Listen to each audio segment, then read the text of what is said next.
Berikut ini adalah seluruh jadwal kegiatan tengah minggu. Umas Online Service, Women of Impact, JZN Youth Online Service. Bagi Bapak Ibu Saudara yang membutuhkan dukungan doa, dapat mengisi prayer request dan praise report untuk kesaksian Bapak Ibu yang mengalami kebaikan Tuhan dengan cara scan QR code yang tertera di layar kaca Anda atau melalui link berikut ini. Dan juga untuk layanan konseling dapat menghubungi nomor berikut ini.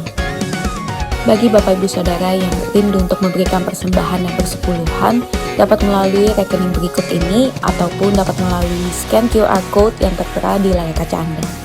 Kami informasikan bagi Bapak Ibu Saudara yang rindu untuk memberikan persembahan diakoninya dapat ditransfer melalui scan QR code yang tertera pada layar berikut ini.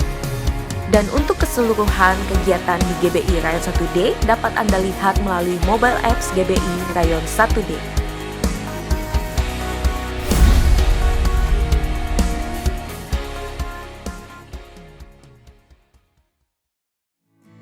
Anugerahmu kepadaku tak pernah berubah.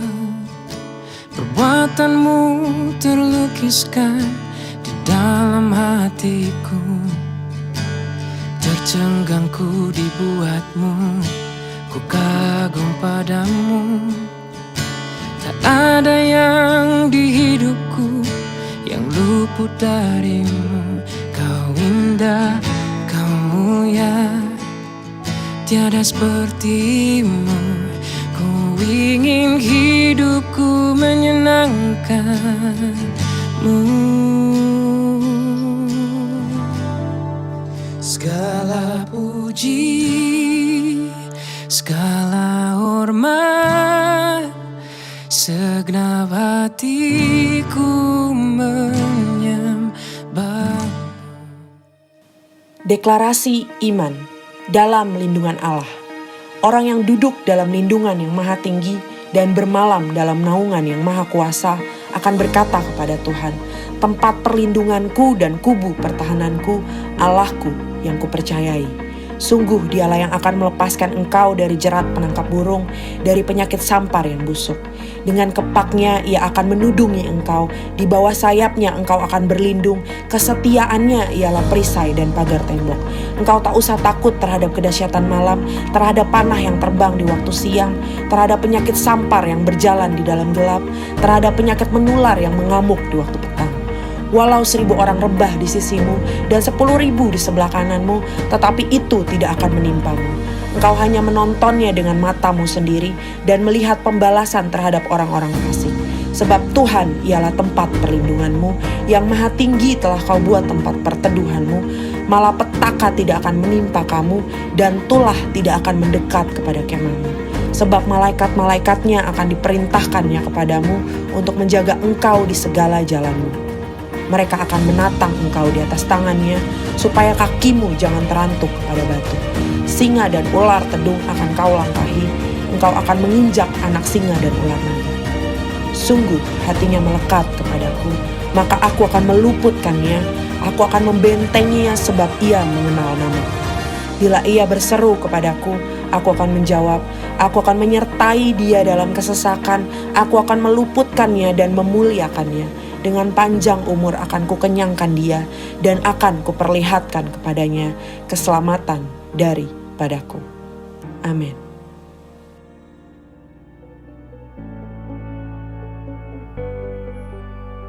Pentakosta ketiga. 1. Pentakosta ketiga adalah pencurahan Roh Kudus yang dahsyat di zaman ini, melebihi yang terjadi di Asusastri. 2. Pentakosta ketiga akan mengakibatkan penuaian jiwa yang terbesar dan yang terakhir sebelum Tuhan Yesus datang kembali. 3. Pentakosta ketiga akan membangkitkan generasi Yeremia, yaitu anak-anak muda yang dipenuhi Roh Kudus, cinta mati-matian kepada Tuhan Yesus, tidak kompromi terhadap dosa, dan akan bergerak untuk memenangkan jiwa.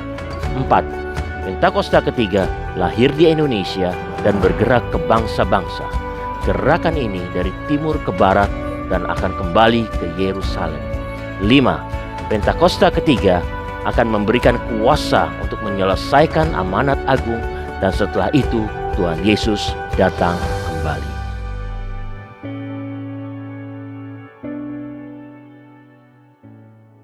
Shalom saudara. Salah satu arti dari Pentakosta ketiga adalah kebangkitan generasi Yeremia, yaitu anak-anak muda yang dipenuhi Roh Kudus, cinta mati-matian kepada Tuhan Yesus, tidak kompromi terhadap dosa, dan akan bergerak untuk memenangkan jiwa. Nah saudara, kebangkitan generasi Yeremia tidak hanya ditunggu secara pasif, tetapi harus dikerjakan secara aktif di komunitas lokal kita masing-masing. Ketimbang menunggu untuk sebuah ledakan besar, cara kerja kerajaan Allah itu dimulai dari benih yang kecil dan pelan-pelan akan bertumbuh. Tuhan Yesus memberikan kita sebuah perumpamaan dalam Matius 13 ayat 24-25 yang berkata, "Hal kerajaan sorga itu seumpama orang yang menaburkan benih yang baik di ladangnya. Tetapi pada waktu semua orang tidur, datanglah musuhnya menaburkan benih lalang di antara gandum itu, lalu pergi." Dari ayat ini, kita melihat cara kerja kerajaan Allah dan cara kerja iblis. Tuhan menabur benih yang baik dan itu akan bertumbuh. Tetapi iblis juga tidak tinggal diam. Iblis bekerja dengan menaburkan benih yang jahat yang diilustrasikan oleh lalang sebagai kontra dari benih yang baik yang diilustrasikan oleh gandum. Dengan demikian, dapat kita katakan bahwa di era Pentakosta ketiga ini, ketika Tuhan menabur benih yang baik, yaitu kebangkitan generasi Yeremia, maka iblis akan juga menaburkan benih yang buruk untuk menghancurkan rencana Tuhan atas generasi ini. Berdasarkan lensa pemahaman Matius 13 ayat 24-25 terkait prinsip kerja si iblis, maka kita akan mengerti bahwa kalau hari-hari ini kita melihat iblis secara gencar menaburkan benih yang tidak baik kepada generasi muda, sehingga mengakibatkan anak-anak muda terjerumus dalam kehidupan yang berdosa atau yang sangat bertolak belakang dengan karakteristik generasi Yeremia, itu artinya iblis mengetahui bahwa Tuhan sedang mengerjakan sesuatu yang dahsyat. Tuhan sedang menabur benih yang baik, yakni kebangkitan generasi Yeremia. Sekarang, pertanyaannya bagi generasi Yeremia adalah, di manakah posisi kita sekarang?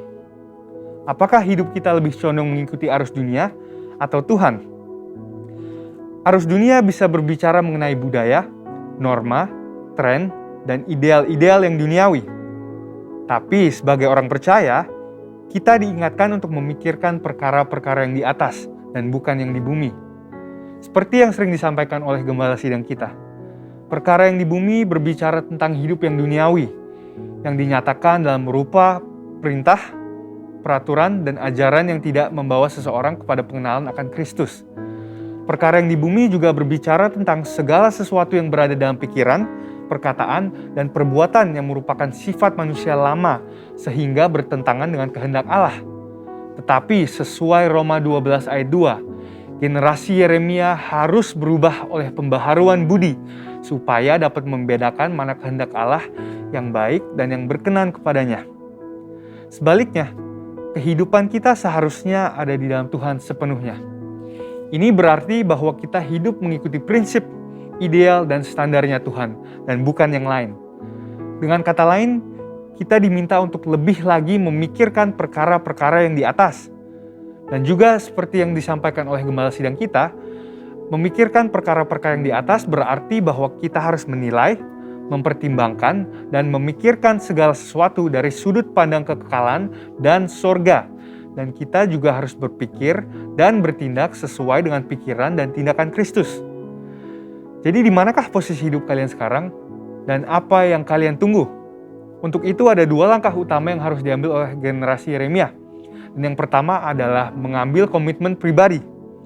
Bangunlah kedalaman rohani.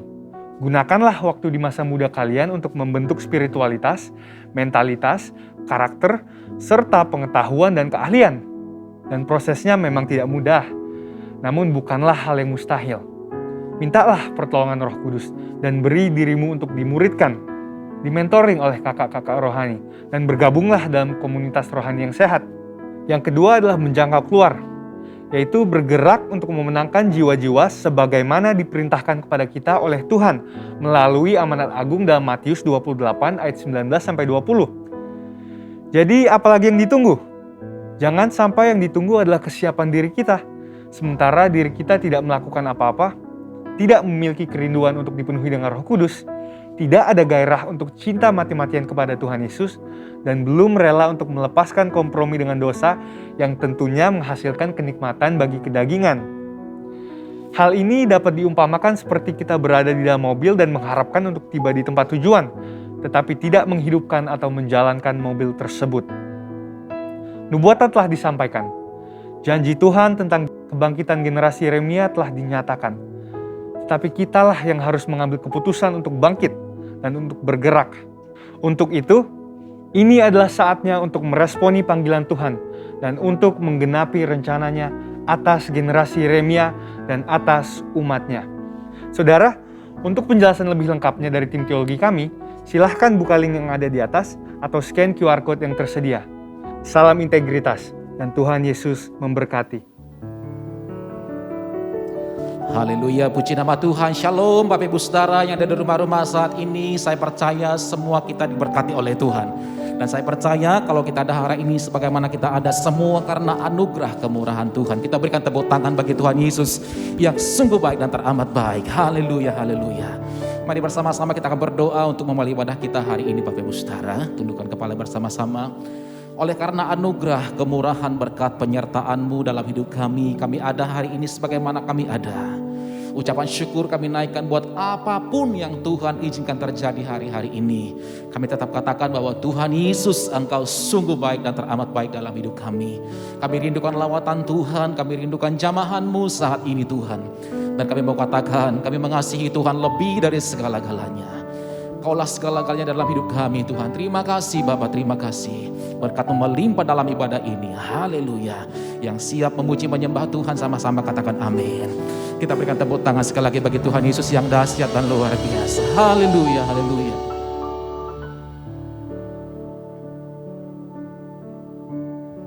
Kaulah segalanya bagi kami Tuhan. Tuhan, Kaulah segalanya. Dari lubuk hatiku ku mau berkata,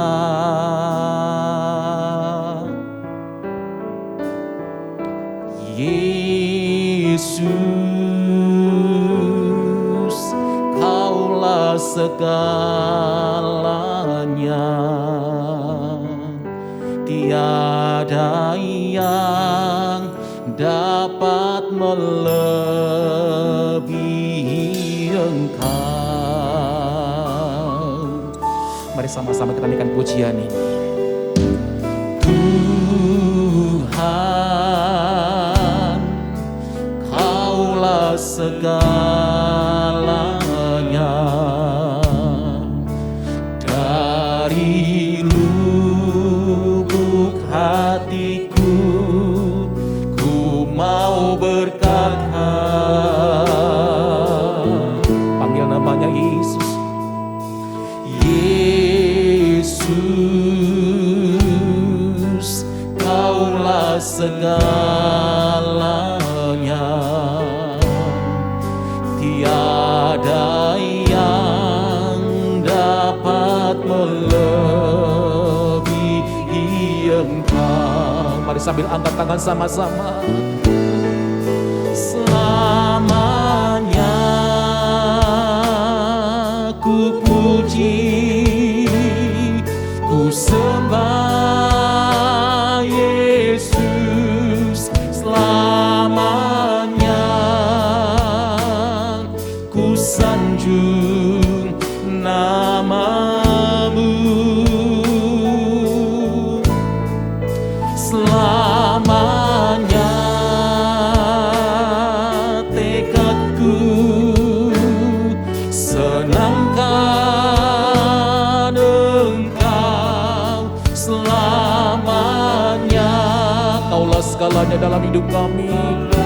Terima kasih Tuhan Yesus. Kita berikan sorak-sorai tepuk tangan dari rumah-rumah saat ini saudara. Sama-sama naikkan pujian ini sekali lagi. Tuhan, segalanya. Dari lubuk hatiku ku mau berkata, Yesus, Yesus, Kaulah segalanya. Tiada yang dapat melebihi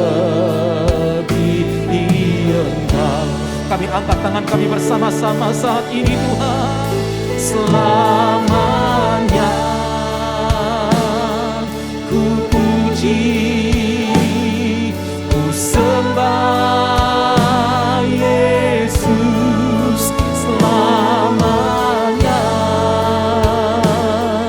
ku sanjung namamu.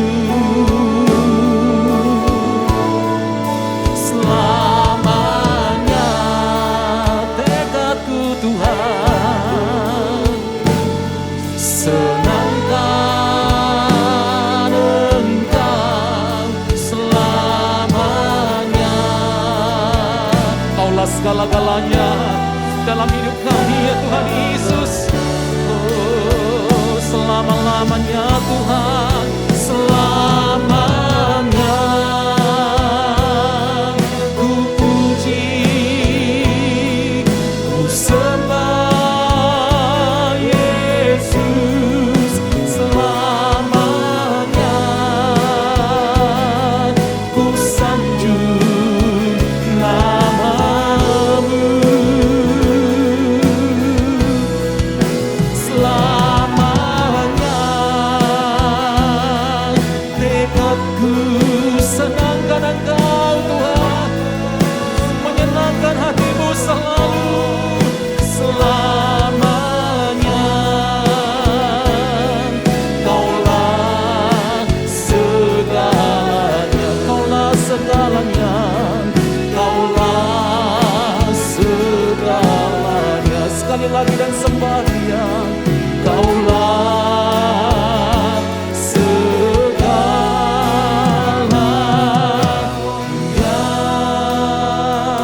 Kita berikan sorak-sorai tepuk tangan dari rumah-rumah saat ini, saudara. Mari mulai angkat ucapan syukur buat kebaikan Tuhan. Angkat ucapan syukur buat pertolongan Tuhan sampai hari ini kita ada. Katakan terima kasih Tuhan. Terima kasih buat kebaikan-Mu. Terima kasih buat kasih setia-Mu dalam hidup kami. Terima kasih Tuhan. Kami memuji, kami menyembah-Mu ya Tuhan. Kami rindukan hadirat Tuhan saat ini. Oh, ralabashada, ralalabaya, ralabasi. Hinaralabo. Pribadi lepas pribadi bersama dengan keluarga, angkat penyembahan bagi Tuhan kita. Puji Dia, saudara. Oh, ralabaya, ralabashada, ralababa, ralabaya, ralalabo. Hinaralabaya, ralabasi. Engkau baik Tuhan, Engkau sungguh baik bagi kami. Sungguh tiada yang seperti Engkau. Terima kasih Tuhan. Haleluya.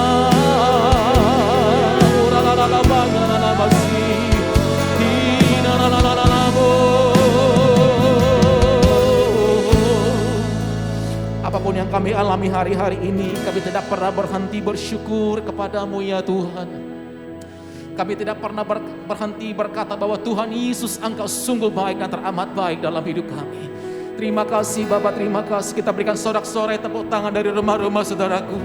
Oh, rabasyada la bala bala bala bala bala bala bala bala bala bala bala bala bala bala bala bala bala bala. Ya Yesus baik. Ya Yesus baik. Ya Yesus baik. Dia baik buat saya. Nyanyikan sama-sama saudara. Ya Yesus baik, ya sungguh baik, ya Yesus baik, ya Yesus baik, Dia baik buat saya. Oh, Dia sungguh baik bagi kita. Ya Yesus baik, amin. Ya Yesus baik, ya Yesus baik, Dia baik buat saya. Sambil angkat tangan sama-sama nyanyikan. Ya Yesus baik, amin. Ya Yesus baik, ya Yesus baik. Dia baik saudara. Tuhan Yesus itu baik. Haleluya. Mari biar musik saja menaikkan pujian ini. Kita berdoa sama-sama dalam bahasa roh.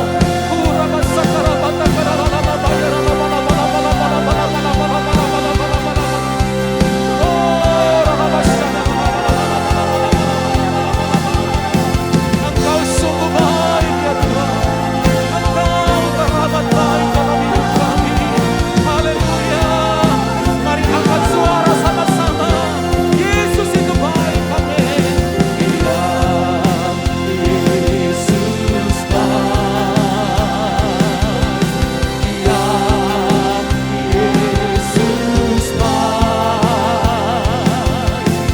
ya Yesus baik. Dia baik, Dia baik buat gerejanya hari-hari ini.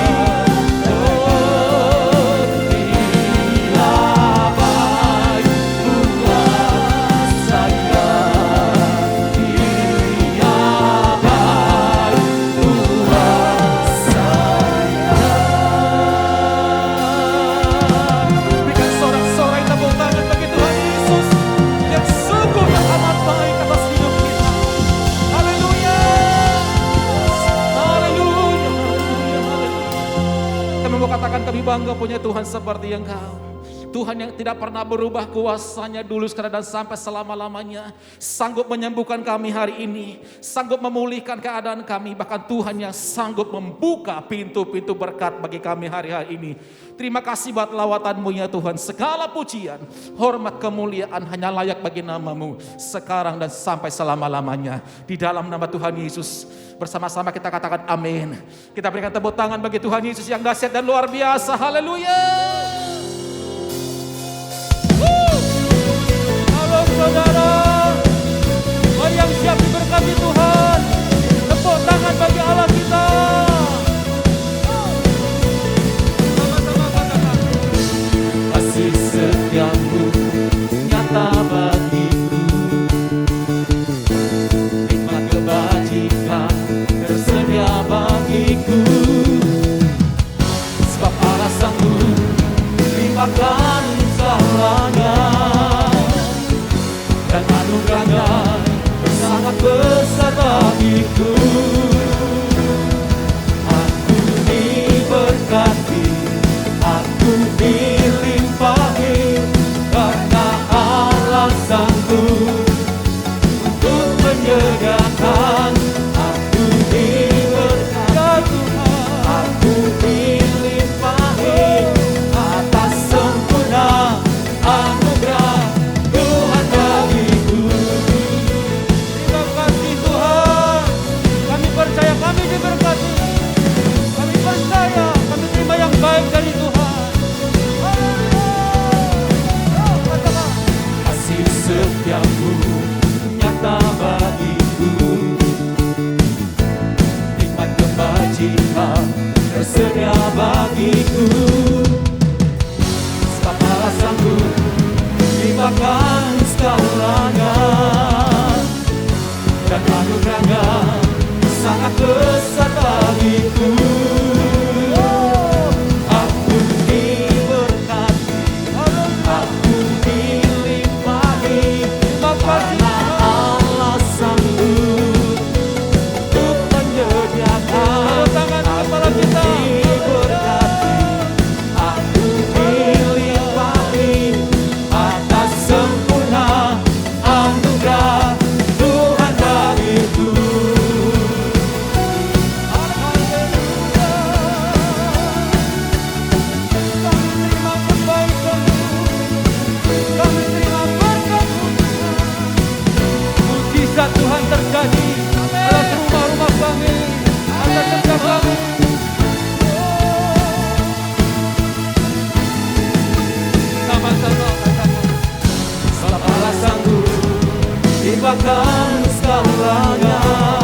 untuk menyediakan. Aku diberkati, aku dilimpahi, karena Allah sanggup untuk menyediakan.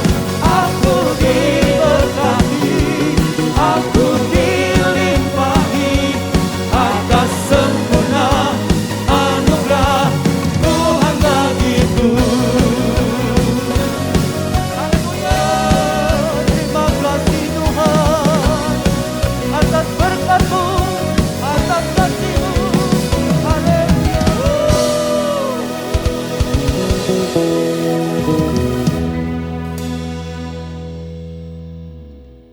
Terima kasih buat hadirat-Mu. Terima kasih buat lawatan-Mu ya Tuhan. Terima kasih buat janji-Mu ya dan amin dalam hidup kami. Kau Bapa yang baik, tidak pernah gagal, tidak pernah lalai mendapati setiap janji-Mu dalam hidup kami. Firman-Mu ya dan amin. Bahkan di tengah-tengah badai sekalipun, di tengah-tengah goncangan, Kau Bapa yang baik selalu memberkati hidup kami. Makasih Tuhan Yesus. Haleluya. Sekalipun aku dalam lembah gelap, ku tak takut sebab Kau besertaku. Sekalipun badai topan datang menerpa, ku tak gentar sebab Kau di sisiku. Aku percaya berkat-Mu atasku melimpah, kebajikan kemurahan selalu mengikutiku. Ku puji, ku sembah Kau Tuhan. Haleluya. Mari sama-sama dengan pujian ini. Sekalipun aku dalam lembah kelam, ku tak takut sebab Kau besertaku. Sekalipun badai topan datang menerpa, ku tak gentar sebab Kau di sisiku. Angkat kedua tangan sama-sama dengan iman, katakan, aku percaya berkat-Mu atasku melimpah, kebajikan kemurahan selalu mengikutiku. Ku puji, ku sembah. Sekali lagi kami percaya Tuhan. Aku percaya berkat-Mu atasku melimpah, kebajikan kemurahan selalu mengikutiku. Ku puji, ku sembah. Kami puji, kami sembah Kau ya Tuhan, amin. Ku puji, ku sembah Kau Tuhan. Engkau Yesus yang kami sembah. Ku puji, ku sembah Kau Yesus.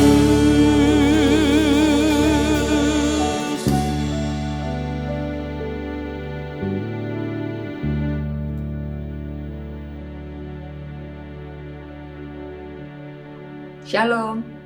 Saya percaya setiap pujian dan penyembahan yang kita bawa hari ini ke mezbah Tuhan menjadi dupa yang harum di hadapan Tuhan. Saat ini saya mau ajak saudara-saudara yang terkasih untuk kita bersatu hati membawa permohonan doa-doa dari saudara-saudara kita yang saat ini sedang mengalami pergumulan. Bapa di surga yang kami kenal dan kami kasihi di dalam nama Tuhan kami Yesus Kristus, kami bersatu hati berdoa agar terjadi pemulihan yang sempurna dari sakit stroke Biarlah oleh kuasa bilur-bilur darah Tuhan Yesus, Engkau dijamah, Engkau dipulihkan, dan Engkau disembuhkan. Jadilah sehat dan jadilah kuat di dalam nama Tuhan Yesus. Juga kami berdoa buat saudari kami yang sedang mengalami pemulihan dari kanker payudara. Bapa, kami berterima kasih karena sampai dengan saat ini Engkau tidak pernah meninggalkan anakmu sendirian. Kekuatan, penghiburan, dan mukjizat demi mukjizat mengikuti proses kesembuhan dari anakmu ini ya Bapa. Bersatu hati kami berdoa, Bapa jamah dan pulihkan dengan sempurna. Di dalam nama Tuhan kami Yesus Kristus kami berdoa. Biarlah ada kesaksian yang indah yang memuliakan nama Tuhan keluar dan lahir dari hidup saudara kami ini ya Bapa, dalam nama Tuhan Yesus. Juga kami bawa saudara kami yang sedang mengalami depresi. Bapa, kiranya Engkau lawat dan buka jalan buat anakmu ini ya Bapa. Biarlah dia mengalami perjumpaan pribadi sama Tuhan yang akan memulihkan jiwanya yang saat ini sedang mengalami letih, lesu, dan berbeban berat.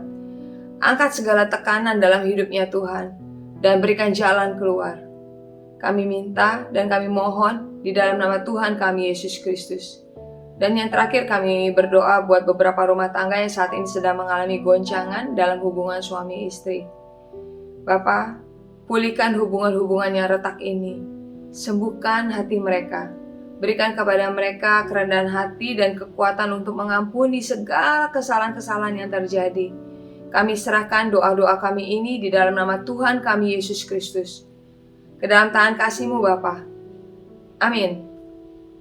Tema bulan ini adalah honor, dan kita akan dilayani oleh hamba Tuhan, Pastor Stefanus Yordan. Selamat hari Minggu, Tuhan Yesus memberkati.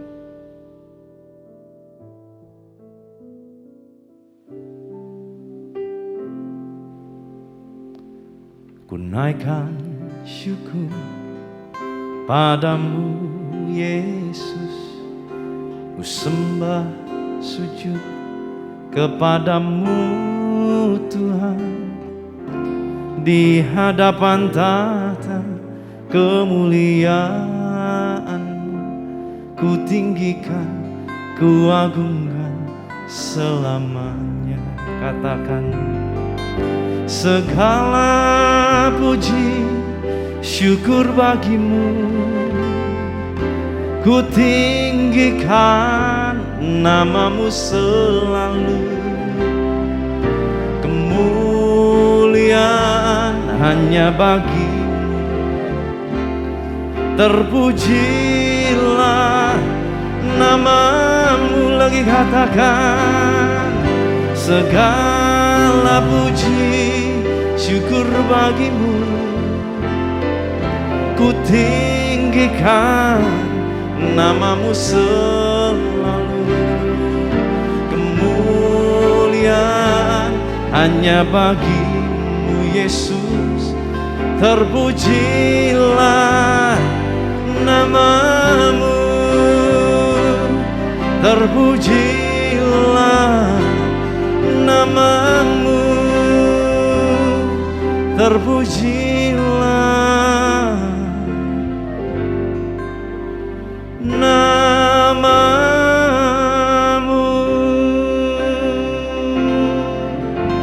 Amin. Shalom jemaat Tuhan yang saya kasihi, jemaat Rayon Satu Day. Dan saya ucapkan terima kasih untuk kepercayaannya kepada Pastor Kiki, keluarga besar yang ada di Rayon Satu Day. Satu sukacita kalau saya boleh melayani saudara, sekalipun harus melalui media online seperti ini. Tetapi saya percaya kuasa Tuhan tidak akan dapat dibatasi oleh media apapun. Hari ini kita akan belajar satu tema firman Tuhan, yaitu bicara mengenai menghormati Tuhan. Menghormati Tuhan. Nah, kita akan belajar bagaimana tokoh yang luar biasa dari bangsa Israel mengalami batalnya janji Tuhan karena sikap tidak menghormati Tuhan. Dan jangan sampai hal ini terjadi di dalam kehidupan setiap kita. Sebab apa yang terjadi kepada bangsa Israel itu adalah contoh. Alkitab berkata, mereka adalah contoh bagi setiap kita. Sehingga kita jangan sampai jatuh di dalam lubang di mana mereka jatuh pada saat itu. Mari kita lihat ada dua tokoh yang kita akan pelajari. 1 Samuel 2 ayat 30, sebab itu demikianlah firman Tuhan Allah Israel. Sesungguhnya aku telah berjanji, keluargamu dan kaummu akan hidup di hadapanku selamanya. Jadi Tuhan pernah berjanji. Tetapi sekarang, nah tiba-tiba ada perubahan. Demikianlah firman Tuhan, jauhlah hal itu daripadaku. Sebab siapa yang menghormati aku akan kuhormati. Tetapi siapa yang menghina aku akan dipandang rendah. Dan ini adalah kisah di mana Tuhan sudah berjanji kepada nenek moyang dari Imam Eli. Yaitu keturunan Itamar anak Harun. Yang adalah keturunan imam besar. Tetapi kenapa kok janji Tuhan putus? Batal. Ya, ini judul firman Tuhannya saudara ya. Batal. Ya. Kok bisa janji Tuhan batal? Saudara, sebuah kesepakatan dimanapun, termasuk kita yang hidup di zaman modern, kesepakatan itu membutuhkan minimal dua pihak. Di mana dua pihak itu harus sepakat menjalankan kewajiban dan tanggung jawab dan memberikan hak mereka, mendapatkan hak dan melakukan tanggung jawab. Mendapatkan hak tetapi juga harus melakukan kewajiban. Kewajiban dari pihak A merupakan hak dari pihak B. Kewajiban dari pihak B merupakan hak dari pihak A. Jadi jelas harus ada timbal balik. Sama dengan perjanjian kita dengan Tuhan. Harus ada sebuah timbal balik. Di mana waktu Tuhan berjanji, Tuhan pasti menepatinya selama kita ada di dalam perjanjian Tuhan itu. Tetapi waktu kita keluar dari perjanjian Tuhan itu, maka dengan sendirinya janji itu batal. Nah, jangan sampai ini terjadi di dalam kehidupan setiap kita. Jangan sampai kita berpikir karena kita udah terima Yesus, lantas kita bisa seenaknya hidup seolah kita pasti masuk surga. Nanti dulu. Terima Yesus, betul jaminannya adalah keselamatan. Tetapi selama hidup menjadi orang pengikut Kristus, jadi orang Kristen, itu menentukan bagaimana kita tetap menjaga nggak keselamatan kita. Bagaimana kita tetap melakukan, mengerjakan nggak keselamatan itu yang Tuhan sudah berikan. Mari saudara, kita lihat. Yeremia 18 ayat 9-10 bilang begini. Ada kalanya aku berkata tentang suatu bangsa dan tentang suatu kerajaan, bahwa aku akan membangun dan menanam mereka. Ini sesuatu yang bagus saudara ya. Tetapi apabila mereka melakukan apa yang jahat di depan mataku dan tidak mendengarkan suaraku, maka menyesallah aku bahwa aku hendak mendatangkan keberuntungan yang kujanjikan itu kepada mereka. Kita bisa membaca begitu banyak janji-janji Tuhan di dalam firman Tuhan. Dan kita bisa mengklaim itu, aku terima di dalam nama Yesus. Dan kita berharap janji itu terjadi. Oke, Tuhan tidak akan pernah ingkar janji. Dia pasti tepati. Tetapi masalahnya, kenapa janji-janji itu gak digenapi ya dalam hidup saya? Kalau Tuhan memang gak pernah ingkar janji, kok ternyata bukan cuma ada, banyak janji Tuhan yang udah kita klaim berkali-kali, kok gak terjadi? Kenapa? Kenapa? Itu yang sedang terjadi kepada orang-orang Israel yang dijanjikan sebagai bangsa pilihan, namun berakhir tragis. Setelah zaman Yeremia, mereka justru dibuang, tertawan, lenyap. Negeri mereka ditempati orang, semua jerih payah dari nenek moyang mereka habis, dibawa sama musuh. Bernubuat sesuatu yang baik seringkali ya nabi-nabi pada zaman Yeremia, kecuali Yeremia. Nabi yang lain bernubuat yang baik, tapi apa yang terjadi? Semua yang baik itu nggak terjadi, karena nggak sesuai kehendak Tuhan. Mereka mengklaim janji Tuhan, tetapi mereka tidak mendapatkan janji itu. Saudara, cara kita menghidupi janji Tuhan itu yang penting. Percuma saudara mau mengklaim 1000 kali janji Tuhan, tetapi saudara tidak lakukan, kita tidak lakukan bagian kita untuk mengikat perjanjian itu dengan Tuhan. Satu lagi tokoh dalam firman Tuhan, Saul. Kita akan belajar dari 2 tokoh saudara, Imam Eli dan Saul. Tuhan juga janji menjadikan Saul dan keturunannya ada di hadapan Tuhan. Tapi kenapa batal? Karena ada satu sikap dari Saul yang akhirnya membuat Allah menyesal. Kita akan langsung masuk ke dalam dua tokoh ini, saudara ya. 1 Samuel 2 ayat 29. Mengapa engkau memandang rendah, memandang dengan loba kepada korban sembelihanku dan korban sajianku yang telah kuperintahkan? Dan mengapa engkau menghormati anak-anakmu lebih daripadaku, sambil kamu menggemukkan dirimu dengan bagian yang terbaik dari setiap korban sajian umatku Israel?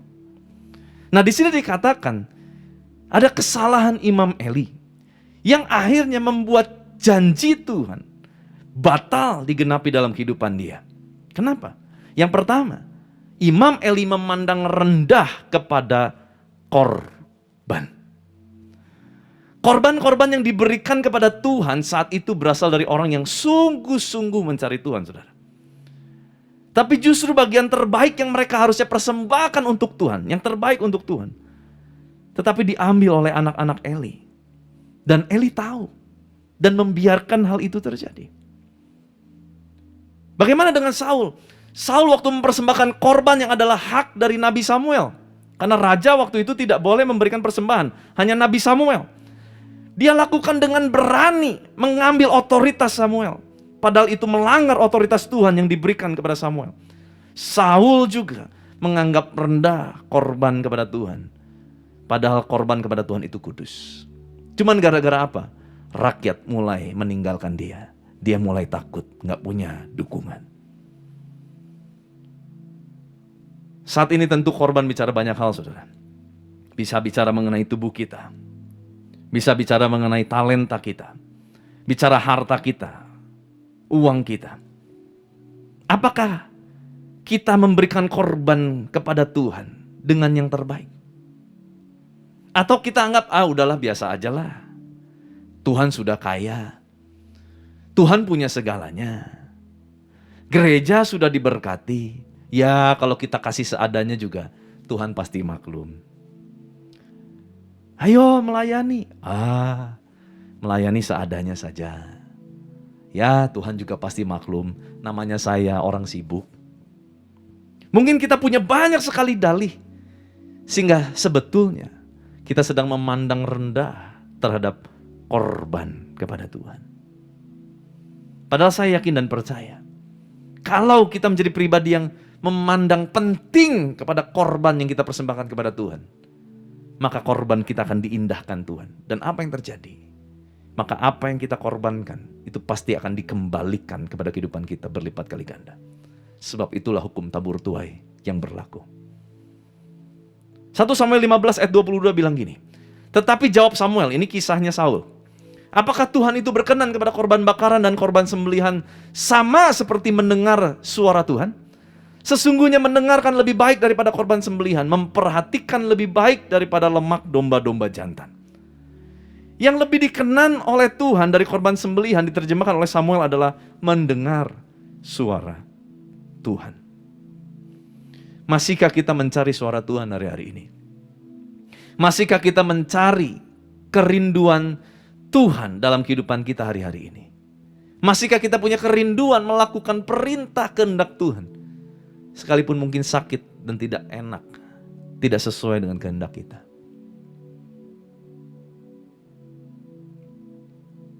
Satu kali Tuhan ngomong gini sama saya, Van, ikut kehendak roh itu gak enak. Karena kalau enak, kamu pasti sudah bisa lakukan. Dan seringkali kehendak roh bertentangan dengan kehendak daging. Daging kita maunya yang enak. Tetapi kalau mau ikut kehendak roh, kehendak Tuhan, kehendak Roh Kudus, itu pasti jalannya tidak mulus. Pasti penuh dengan masalah, pasti penuh dengan tantangan. Mau gak saudara? Kita memandang sungguh-sungguh kepada korban itu. Mau gak kita masuk dalam rencana Tuhan? Sungguh-sungguh kita mendengar apa yang menjadi kehendak Tuhan buat kehidupan kita. Nah yang kedua, kesalahan apa yang mereka lakukan sehingga janji Tuhan batal? Menghormati manusia lebih dari Tuhan. Menghormati manusia lebih dari Tuhan. Dalam hal ini kita lihat, anak Eli melakukan kesalahan, tetapi Eli sudah tahu dari Tuhan bahwa anak-anaknya nggak benar. Dia biarkan. Kenapa? Karena Eli lebih menghormati anak-anaknya daripada Tuhan. Kalau Eli menghormati Tuhan lebih daripada anak-anaknya, pasti saat itu juga Eli mengambil tindakan. Eli pasti menegur anak-anaknya. Tetapi kali itu Eli membiarkannya. Artinya Eli menganggap biasa. Bahkan dia lihat manusia ini lebih penting. Mungkin keturunannya, dia pikir, waduh nanti kalau bisa-bisa kalau saya tegur keturunan saya ini, anak-anak saya ini marah, gak mau lagi pelayanan, gak mau lagi ikut Tuhan. Padahal kita tahu dia salah. Tapi kita biarkan. Kenapa? Karena kita lebih menghormati yang kelihatan daripada Tuhan. Apakah hari-hari ini karena sesuatu yang bukan Tuhan kita mengorbankan Tuhan? Bukankah seharusnya kita korbankan semua untuk Tuhan? Tentu maksud saya bukan berarti mengorbankan semua hal untuk pekerjaan Tuhan sampai hidup kita berantakan. Bukan, saudara ya. Banyak orang salah berpikir, dia pikirnya pelayanan itu adalah dilakukan semuanya harus untuk Tuhan, bahkan keluarga tidak diperhatikan. Bukan, saudara. Tetap kita harus perhatikan keluarga kita. Tetapi yang saya maksudkan adalah kehendak Tuhan. Karena setiap pribadi kita, Tuhan taruh kehendak yang khusus bagi setiap kita. Ada satu tujuan yang ilahi yang khusus yang Tuhan berikan pada setiap kita, yang berbeda daripada orang-orang lain. Temukan itu dan lakukan itu. Bayar harganya, ikut Tuhan sungguh-sungguh. Taruh Tuhan di atas segalanya. Saya yakin dan percaya, orang yang menaruh Tuhan di atas segalanya, orang itu pasti adalah orang yang bertanggung jawab terhadap keluarganya. Mari saudara, jangan kita jadikan juga alasan untuk pelayanan sampai kita korbankan keluarga. Bukan begitu saudara ya. Tapi ini bicara mengenai kehendak Tuhan yang pribadi kepada setiap kita. Bukan bicara pekerjaan Tuhan, tetapi kepada pribadi Tuhan. 1 Samuel 15 ayat 24 sampai 25 bilang begini. Berkatalah Saul kepada Samuel, aku telah berdosa sebab telah kulangkahi titah Tuhan dan perkataanmu. Tetapi aku takut kepada rakyat, karena itu aku mengabulkan permintaan mereka. Maka sekarang ampunilah kiranya dosaku. Kembalilah bersama-sama dengan aku, maka aku akan sujud menyembah kepada Tuhan. Saul begitu ketakutan, kehilangan dukungan. Sampai apa? Dia melanggar otoritas Tuhan. Dia berani melanggar otoritas Tuhan. Saul lebih memilih berdosa di hadapan Tuhan daripada kehilangan apa yang kelihatan. Hati-hati saudara. Pertobatan yang dilakukan oleh Saul tidak dilakukan dengan sungguh-sungguh. Hanya supaya Saul tidak dipermalukan di depan rakyatnya. Jangan sampai waktu kita dengar ini, kita bertobat. Tetapi tujuan pertobatan kita lagi-lagi adalah untuk kepentingan kita. Bukan untuk kepentingan Tuhan. Supaya kita gak dipermalukan. Saya sungguh-sungguh ikut Tuhan. Saya hormat sama Tuhan supaya apa? Supaya saya tidak dipermalukan. Ini adalah motivasi yang keliru. Biarlah kita sungguh-sungguh ikut Tuhan, hormat sama Tuhan. Karena memang Dia Allah yang patut kita hormati. Dia Allah yang layak untuk ditinggikan dan dihormati dan ditakuti. Bukan supaya embel-embelnya balik kepada kita. Artinya kita sedang memanfaatkan Tuhan untuk kepentingan kita. Ku ingin mendengar suaramu, Tuhanku. Ku sadar diciptakan untuk rencanamu yang mulia. Ku serahkan hidupku padamu, Yesus Rajaku. Kan ku perhatikan kehendak-Mu padaku. Ku mau turut selalu dalam rencana-Mu Tuhan, sampai bumi penuh kemuliaan.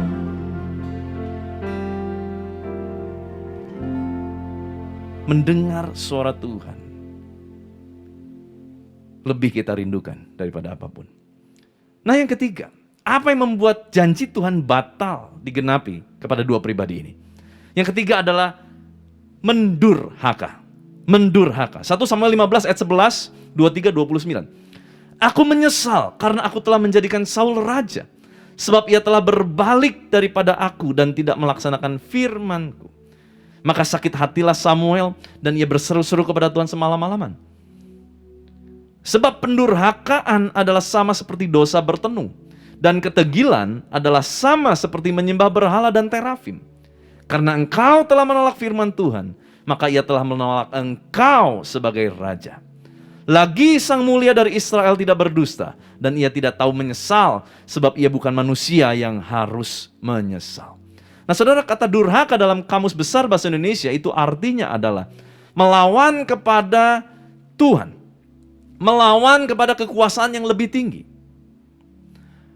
Banyak orang gak sadar bahwa dia sedang mendurhaka sama Tuhan.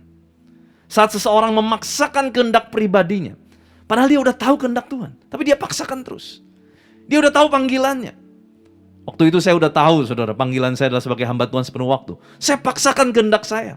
Saya pengen tetap menjadi businessman. Saya pengen tetap ada di dalam pekerjaan sekuler. Padahal saya tahu pasti panggilan saya. Sudah banyak pernyataannya. Sudah banyak peneguhannya. Tetapi saya nggak mau. Pada saat itu, saya sedang mendurhaka kepada Tuhan. Saya sedang melawan kepada kekuasaan yang tertinggi itu. Kehilangan rasa hormat kepada Tuhan itu nggak perlu sampai menghujat Tuhan, saudara. Tetapi saat seseorang tidak mau berjalan di dalam rencana Tuhan, padahal dia tahu itu rencana Tuhan, dia nggak mau. Artinya dia sudah tidak menghormati Tuhan. Dia sedang mendurhaka sama Tuhan. Nah, apa sih dosa bertenung, saudara? Kalau kita perhatikan, kenapa disamakan dengan dosa bertenung? Mendurhaka, dosa bertenung. Dosa bertenung artinya adalah berusaha untuk memanipulasi sebuah peristiwa, orang atau masa depan dengan mempergunakan roh-roh orang yang sudah mati. Ya, kita dapat bandingkan itu di Imamat pasal 19 ayat 26. Nah, saudara, dikatakan melawan kepada kehendak Tuhan itu sama dengan memanipulasi peristiwa. Kenapa? Karena melawan Tuhan artinya mengubah masa depan kita. Tuhan sudah tetapkan satu masa depan yang penuh dengan pengharapan. Tetapi kita memberontak, kita nggak mau, kita melawan kepada kekuasaan itu. Kita melawan kepada perintah itu, melawan kepada kehendak Tuhan. Apa yang terjadi? Secara tidak langsung, kita sedang mau mengubah masa depan kita. Karena Tuhan sudah siapkan masa depan kita. Berarti saudara paham, kita paham sama-sama sekarang. Saat kita memberontak terhadap kehendak Tuhan, melawan, sebetulnya hati nurani kita tahu, Roh Kudus di dalam hati kita sudah bicara. Kita terus melawan Tuhan, melawan kekuasaan Tuhan, mendurhaka terhadap Tuhan. Kita sedang berusaha mengubah masa depan kita. Dan itu sama dengan dosa bertenung. Jangan lakukan ini, saudara. Biarlah kita tunduk dan taat kepada kehendak Tuhan. Sekalipun jujur mungkin gak enak. Sekalipun jujur kita direndahkan. Sekalipun jujur kita dicemooh. Sekalipun jujur kita tidak masuk hitungan. Sekalipun mungkin kita selalu menjadi orang yang dipersalahkan. Karena membuat ikut kehendak Tuhan. Harganya mahal. Tetapi tetap kerjakan dengan setia dan sungguh-sungguh. Sebab saya yakin dan percaya ada setiap upah bagi setiap kita yang sungguh-sungguh ikut kepada Tuhan. Dan yang keempat adalah degil hati. Nah, arti degil hati adalah tidak dapat dinasehati. Tidak mau dinasehati, keras kepala. Disamakan dengan penyembahan berhala dan menyembah terafim. Saudara, terafim adalah dewa berbentuk patung yang disembah oleh sebuah keluarga. Dan dipercaya sebagai dewa yang dapat mencegah sakit penyakit. Bahkan terafim ada yang berbentuk sebesar dada manusia, ada yang kecil, sehingga dapat disembunyikan oleh Rahel, anak Laban. Sering dikaitkan dengan ilmu tenung, pengatur hukum dalam rumah tangga. Dan menyembah terafim dikatakan adalah sebuah kekejian, saudara. Berarti waktu kita nggak mau terima nasihat, tidak mau terima masukan-masukan yang benar dari mentor kita, gembala kita, pemimpin kita, orang-orang yang lebih rohani dari kita, itu sama dengan kita melawan kepada ketetapan Tuhan. Sama dengan menyembah berhala. Mengerikan, saudara. Jangan sampai ini terjadi. Kalau ini kita lakukan cepat, ayo kita bertobat sama Tuhan sungguh-sungguh. Kita minta ampun. Supaya apa? Tidak ada satupun janji Tuhan yang batal dalam kehidupan kita. Ambil waktu sejenak. Mari kita ambil sikap hati yang penuh pertobatan. Supaya kita dapat menutup setiap celah-celah yang ada. Saudara, saya tutup dengan ini. Waktu Saul ditegur Tuhan, Tuhan yang menyesal. Kenapa? Karena Saul degil hati. Dia gak mau bertobat. Tetapi waktu Daud ditegur Tuhan, Daud pun melakukan dosa. Bersama dengan Bersyeba, dia melakukan perzinahan, melakukan pembunuhan berencana. Daud ditegur oleh Nabi Nathan. Tetapi Daud yang menyesal. Itulah yang membuat Daud diterima kembali oleh Tuhan. Dan Tuhan tidak pernah mengangkat rohnya daripada Daud. Semua kita dapat melakukan kesalahan. Tetapi baiklah kita merespon dengan benar. Sehingga waktu Tuhan menegur kita, bukan Tuhan yang menyesal. Tetapi kita yang menyesal. Dan kita melakukan sebuah pertobatan. Mari saudara, kita masuk di dalam hadirat Tuhan.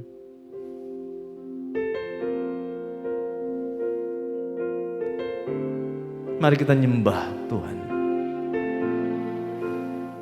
Shandararabayaso. Haleluya.